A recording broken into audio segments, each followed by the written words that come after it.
Hello everyone, how to build and how to use Rainforce guide. Everything you need to know, it's all in this guide. So let's take a look at his stats.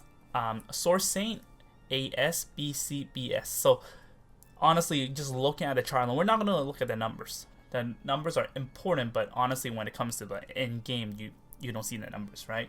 So Otherwordly Prince is Assassin, AABCCS. So if you look at the Source Saint, which is infantry class, you can see that the attack is just so much higher than Otherworldly Prince, while the skill is a little bit lower. But honestly, his skills are not very good when it comes to Assassin. He is mainly a AOE focus DPS, so Source Saint gives you more attack, a little bit more defense, and he's just more tankier in general. Now let's take a look at his talent. 3, 4, 5, 6 star, pretty much the same, except the percentage for your stack is different. So let's take a look at 3 star. We'll take a look at the talent first. Don't worry about the star. Each time you deal damage to an enemy, gain Otherworldly Force. So Otherworldly Force is a stack. It's a passive stack. All stats except for HP plus 1%. So let's, again, not worry about the percentage here. It can be stacked up to 7 times. After taking action, if you have 7 stacks of Otherworldly Force, you can take 1 extra action. So when you have 7 stacks, you can move again. After taking this action, you are teleported next to the nearest ally and all Otherworldly Force effects are removed from you. So you have 7 stacks, you can move again, like Leonhardt. And then after you finish that action, you will teleport back to your ally, the nearest ally. So 3 stars, 1% stack. Each stack is 1%, and then 4 stars, 2, 3, 4. So honestly, now if you look at it, 3 stars, like when you have 7 stacks, you're adding 7% to all your stats except HP. That's pretty weak. 7 stats, like nothing. And then 4 stars, and then it's 14, and then 21 and 28. I think 5 stars makes him usable, but he definitely needs 6 stars to shine. He's a hero that you need to heavily invest into, and even though if you heavily invest into it with like amazing enchant and everything, he's still not going to be like wow. Like it won't give you like a wow, you're like this character is so good, so broken. No, but he is very situational. He has good pokes, and when you have that 7 stack, when you act again, there's a high chance that you can kill 2 to 3 squishy. So it really depends on your strategy. And PvE wise, he's not very good, just so that there's so many heroes that can outshine him. As I just mentioned, that he needs heavy investment. So already he needs 2 different heroes to unlock his bond. The 4th bond he needs Gizaroth, and the 5th one he needs Sigma. Honestly, if you don't have these 2, don't bother building him yet unless you collect them, both of them. Otherwise, he's just too weak. You need full bond to make him usable in Apex. Okay, we're now going to take a look at his skills. So let's take a look at the first one. Sonic Blade. Physical damage. Well, everything is physical damage, so I'm not going to repeat that. Attacks all enemies in a straight line, dealing 0.18 AoE damage. Upon landing a critical attack, this skill's cooldown is reduced by 1 turn. Basically, you can use it every single turn as long as the crit hits. So this one is a poke. I think is 7 blocks, pretty sure. And then with Balance Blade would be 8 blocks, of course. And like showing the video, is a little bit different because I have Demon Slayer. So Demon Slayer is really good on him to poke because now you can dispel and buff. But if without Demon Blade, it will only slash, and then when it crits, then you'll get the cooldown. Sly Stride, passive. Critical chance increased by 10% after eliminating an enemy. Gain a chance to move another 3 blocks. Don't use it unless you're confident that you can eliminate someone. In general, it's not very useful because it takes up your skill slot. Air Slash, a common infantry 2 range attack. So attacks a single enemy dealing 1.5 times damage. Melee soldiers will also attack. 2-turn cooldown and 2-point cost. Ruthless. Passive. Critical damage increased by 20%. When dealing critical damage in battle, all damage taken is decreased by 30% after battle. Last 1 turn. 2-point cost.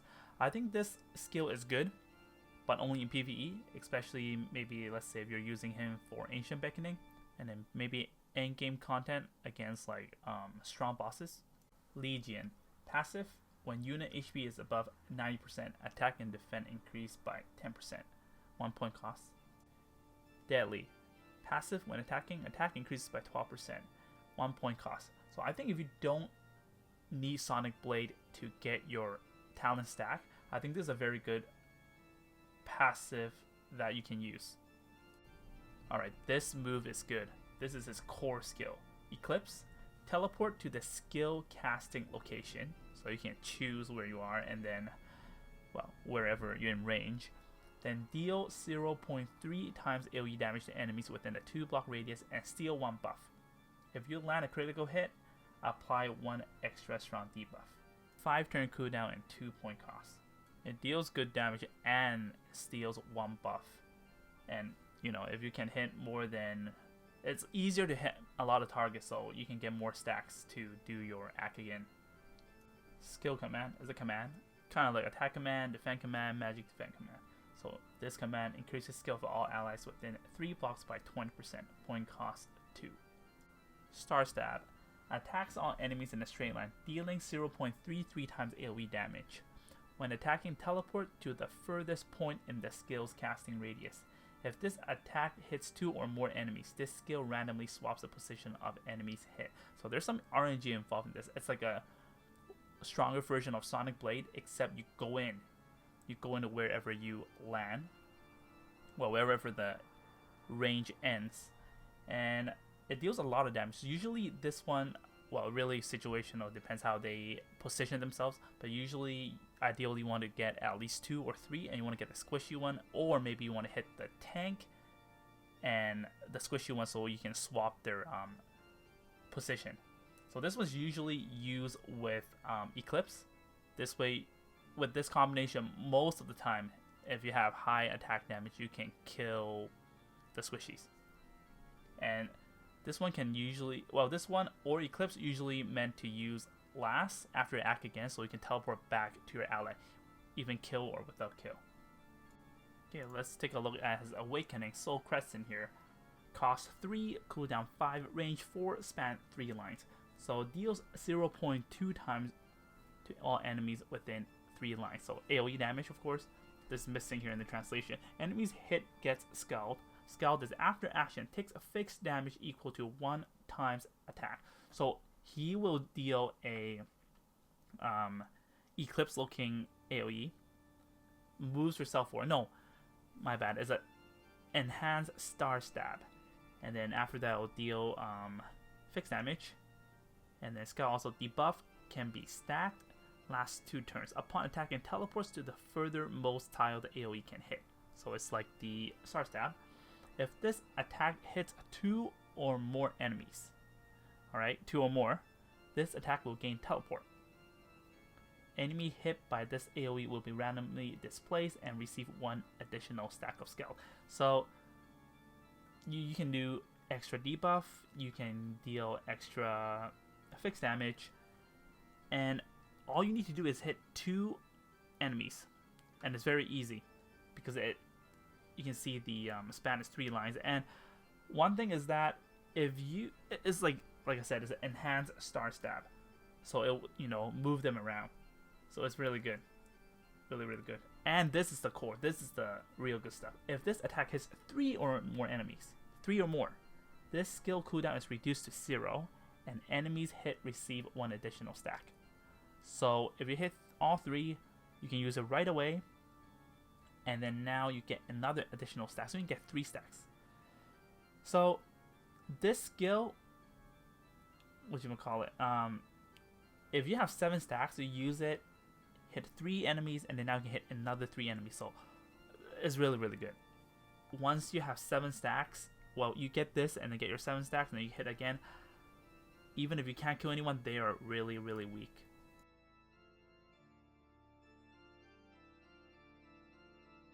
Okay, let's look at the recommended weapon for Otherworldly Prince.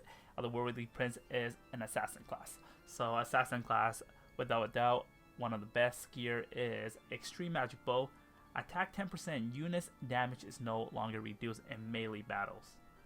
It also includes his soldiers, so he can attack from far away and close up, same damage. Okay, now we have a battery, the Seductress. It's a dagger, critical plus 10%. If a unit lands a critical after battle, deal 1.0 times attack fixed damage. So after battle, you'll do a fixed damage. So it is not very good, this one. Like crits plus 10%, sure, he needs crit, and if a unit lands a critical, I'm telling you, you're gonna land it. You're gonna land it. So if you don't have Extreme Magic Bow, this is like, okay, better than nothing, right? We're gonna use this. At least he's gonna deal high fixed damage afterwards. So it's rare too. This dagger is rare, but honestly, if you don't have anything better, then I recommend this would be the second best one. But again, in Apex, there's a lot of immune to fixed damage skills. Okay, last we have Spirit Griefer here. When attacking, crit plus 50%, and it reduces damage taken by plus 30%. So taken less than 30%. Translation is a little bit weird.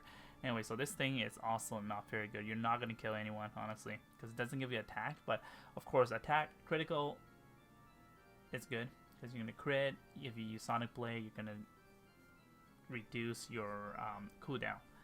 This one is mainly used for Ancient Beckoning or PvE against bosses. Okay, armor, Last Rites, can't go wrong. Basically, whoever can carry Last Rite is usually their best armor. Defend plus 10% when units HP is 100%. Reduce all damage taken by 40%, and it's really easy since he is well, unless you're not using him as AoE focus. But AoE focus, he's gonna do all his AoE. He never actually has actual contact in battle. Okay, next we have Monkey King's Fest. So this is a good assassin armor only if you use Extreme Magic Bow. Otherwise, this doesn't really unleash its full potential. Attack and critical is increased by 15% when attacked. So when you're attacked, you have Extreme Magic Bow, you'll deal maximum damage. On top of that, you add 15% of that. Okay, Cloak of Defiance. Defend and magic defense plus 5%. Before being under range attack, deal 1.5 times magic defense fixed damage. So this one's pretty good. Again, especially if we have Extreme Magic Bow. Let's say we get hit by let's say Sherry. Sherry has Last Rite, and now before she attacks, you're going to deal fixed damage to break her Last Rite. And then there's a high chance with Extreme Magic Bow that you could trade a kill. I don't know if you can survive. I'm pretty sure you cannot survive unless you have 6 stars and has maybe, I don't know, 5 to 6 stacks. Okay, let's take a look at the helmet now. King's Crown, magic defense plus 5%, HPs plus 5%. After action, grant one adjacent ally plus 20% increased damage last one turn. So this one is good on him because he needs warm up. He is a hero that you can just go in and turn 1 or 2. Well, turn 2 possibly, but so you usually when you poke, and you probably have to stay next to your ally, especially a tank, then you can give them the buff. Flower's Boon, HP plus 10%. At the end of your turn, if the unit's life is less than 50%, restores 20% maximum HP. This one is decent, but I wouldn't say like really good because it gives you more HP percent so you can survive at the end of your turn. So let's say if you go in with your Eclipse or Star Stab, even your 3C, doesn't matter. You go in and then surprisingly you survive after all. Like you don't have 7 stacks. We're talking about we have maybe 6 stacks. We're lacking 1 stack, but that situation really forces you to go in because if you go in now, you can like either save your team or you can take out a squishy, and then now you can survive. Like miraculously you survived, and then now you can restore 20% of your HP. Now they cannot ignore you. Now you have another chance before like whatever situation. But now anyways, just so that they cannot ignore you now, especially when your next attack will give you that 7 stacks so you can act again and retreat back to your ally. Okay, Jormungandr's Eye. Defend plus 5% HP plus 5% after action, 50% to reduce an enemy's damage by 15% within 2 grids last one turn. Okay, this one is is okay. It's actually not very good because you're only reducing their damage. I think if this one isn't reducing their defend, then I think it'll be really good. But if you're, let's say you're gonna poke with your tank, but honestly they're not gonna be in that range. If they're in that range, you probably wouldn't really have a chance to just poke. If you don't have the 2 helmet above, then I think this is probably your only option.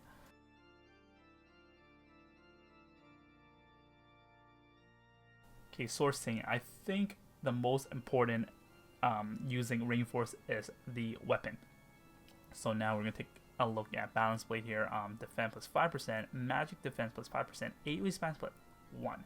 Even though it doesn't give you attack percentage, I think this should be his best one because it's just so much easier to get that 7 stacks. Because the most important is that you get that 7 stacks. Who cares about without attack or whatever? Because now let's say if you're 6 stars, your attack is going to be plus 28%. So with this, it's very easy to hit them like poking or even just go in. With Balance Blade, 2 turns is usually enough for you to get that 7 stacks. And with 3C, it's even easier to hit 3 enemies. Okay, now we have Demon Slayer, which I think is on par as good as Balance Blade. So attack plus 8%, skill plus 8%. When an attack results in a critical, dispel 1 buff and apply 1 debuff. So attack plus 8% along with skill, I think these are his best stats. And that's what you need. That's why this is really, really good. And the downside is that it might be difficult for you to collect that 7 stacks. It might take a longer time and better positioning. But however, this one's really good. Let's say, especially with Sonic Blade with poke. If you want to poke, if you have like a strong tank, or if you have 2 tanks, this makes them you can weaken them every single turn. It's close to almost 100% that you're going to get that critical. Used with not Sonic Blade, Star Snap and Eclipse makes him like he's basically a thief. It's gonna especially with Eclipse already steal 1 buff from the enemy, and then now you're gonna debuff that and then apply another debuff. So it's good. You make them really, really weak. And don't quote me on this. I think Eclipse, so far from what I have experienced, Eclipse always steal the most important buff from your enemy. For example, if they have faction buff, they steal that. If they have, for example, Luna has Wind Spiral, it will steal Wind Spiral. But if there's Princess faction and Wind Spiral, it's kind of 50-50. But so far, it doesn't steal like attack buff or whatever. And last, we have Bloodsaw Hunting here. Attack plus 5% after actively dealing damage. 50% chance to deal 1.0 times attack fixed damage. This one's also very good because every time you deal, all his core moves are AoE. Every time you deal that, without actually fighting in an actual battle, then you're going to deal some fixed damage. But unfortunately, again, in Apex, fixed damage is just not very strong. But if you don't have the other 2 swords, I think this one is his best. Okay, now let's take a look at recommended armor here. We have Gaia's armor. When attack, increase defend by 15%. When hero's life is greater than 80%, magical damage reduced by 10%. So this one makes him very tanky, especially if you are going to go in without the 7 stack. And even though magic damage reduced by 10%, but most of the time it's going to get 1 shot by magic. But anyway, so it's a not bad option if you don't have a tank around you. Okay, carbon fiber armor, which I think is his best recommended armor. When unit's HP is greater than 50%, defend and magic defense increased by 8%. When unit's HP is less than 50%, attack and skills increased by 8%. So more HP, he's more tankier. When he's low, which he most likely would be because he has to go in or he has to potentially poke at a risky range without tanks. And when he has less HP, attack and skill what he strong at with stats. So this gives him extra attack and skill. Okay, next we have Bloodline Magic Armor. Defense plus 5%, HP plus 5%. When under melee attack, 30% chance to reduce 30% incoming damage. This one is really good. Well, honestly, if they have Magic Dealer, then it's kind of useless. But if you do have heroes, I mean, if you're fighting against heroes that, let's say you go in and you can't get out because you don't have 7 stacks, and they have attacker, such as maybe Leon or whatever, then you have a really high chance to survive if it procs. Recommended helmet. So Gaia's helmet here is when attacked, magic defense plus 15% when HP is over 80%, reduce incoming physical damage by 10%. So this one's kind of vice versa with the armor. It's the other way around. And this one just, you know, it's really good if you have both. Now when you have high HP or even low HP, both are being covered, both defend and magic defense. And now we have carbon fiber helmet. It's exactly the same as the armor, and if you use both together, it stacks. And now we have Fury of Tear, defend plus 10% at the end of the turn. If unit did not perform an attack, gain 10% increase in skill damage and 10% increase in counter damage for one turn. So this one is not bad. I think you can use it if you're not using Demon Slayer, because a lot of time you might be out of range to poke, then it's useful. But if you have like Balance Blade or Apex Boots, it's not very useful, because most of the time you should be in range and you'll never get that increasing skill damage prompt. Okay, we're going to take a look at the recommended accessories. First off, we have Judge Talisman, attack plus 8% and attack plus 5% when battling against Holy. EV, there's not a lot of Holy units except Timeless Trail and maybe some endgame challenges. So this is more useful when it comes to PvP. Let's say if you have to fight against healers such as Sophia, and then if you fight against Yulia and then you will deal more damage. And then now we have Slayer's Emblem. It's basically the same stats for as Judge Talisman, except it's for against flyers. Okay, Overlord's Badge. All stats plus 5% immune to basically all these debuffs here. Overlord's Badge can't go wrong, but I think it's a little bit too good for Rainforce, because all he needs is attack and skill. This one doesn't give enough attack. If you don't have any of the two above and you have a lot of Overlord badges, then you can use this.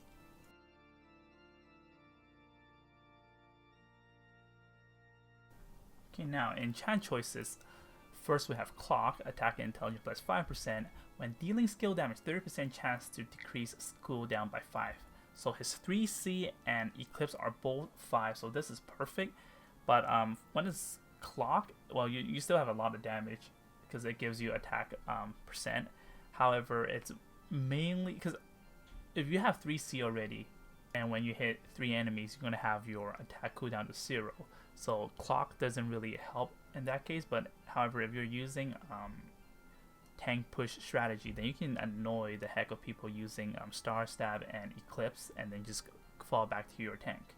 Next we have Magic. Attack intelligence plus 5%. Skill damage increases by 10%. AoE increases by extra 5%. This is the most optimal if you are doing AoE focus. Last but not least, we have Blazing Sun here, and this is by far my favorite. Crit plus 5%, crit damage plus 20%. So Rainforce is going to crit almost every time, and you need him to crit, especially if you're going to poke with Sonic Blade. Crit damage plus 20%. So overall, I think it's a little bit better than skill damage increased by 10%. That you get from Magic. Okay, now we're going to look at Ancient Beckoning here, and I'm going to be very honest with you, he is not good in any Ancient Beckoning bosses. He just doesn't deal enough damage, and he needs the stack, so you have to attack them like 7 times then you get the maximum damage, and after that you lose it, and it's a little bit too squishy for these bosses. And a Mastery Stone is shown like in the graph. Basically you want attack and skill, and that's pretty much it. HP is always important, and then defend would be more important than magic defense in this case, because especially when you stack, you have a higher chance to survive, but magic, you're not going to survive against like magic dealers, and with the help of the stacks. Okay, soldier choices. Heavy infantry. When attacking, soldier attack increased by 30%. When attacked, soldier's defense increased by 30%. Heavy infantry is the most well-rounded for Rainforce. Samurai. Unit's damage is not reduced in melee battle, so this is really good for assassin class. Attack increases by 20% during melee attacks. Crit increased by 20% during ranged attacks. I think this one's his best soldier. Unfortunately, that not a lot of heroes can use Samurai, so I don't know if you really want to just invest into Samurai just for Rainforce. And it's also very nice that you can attack 2 range, especially when your skills are in cooldown. Then you have more ways to get your stacks, because now you get an extra range from attacking from 2 range. Berserker, crit increased by 30%, attack increased by 15%. This one is okay. It's not really that good unless you're really looking for that crit increase. And not many heroes will use Berserker, so I don't really recommend you fully investing into this soldier here. Okay, last but not least, we have Cyborg here, and when attacking, can engage in range attacks along with the hero. Soldiers deal 30% damage. I'm going to tell you guys this one is not good. It's like the worst version of heavy infantry. And again, not a lot of heroes use it unless you're using Sigma. Sigma can use this really well. Other than that, I don't recommend you investing into this unit. So that is it, everyone. This is the end of the guide, and I hope you guys find this helpful and informative. If you have any questions, feel free to comment below, or if you want, you can join my Discord in the description below. Rainforce is one of my most favorite characters in Apex, and I think he's really cool and very unique, so I hope you guys like him as much as I do. Well, thanks for watching. Don't forget to like, share, and subscribe to my channel, and I'll see you guys next time. Take care.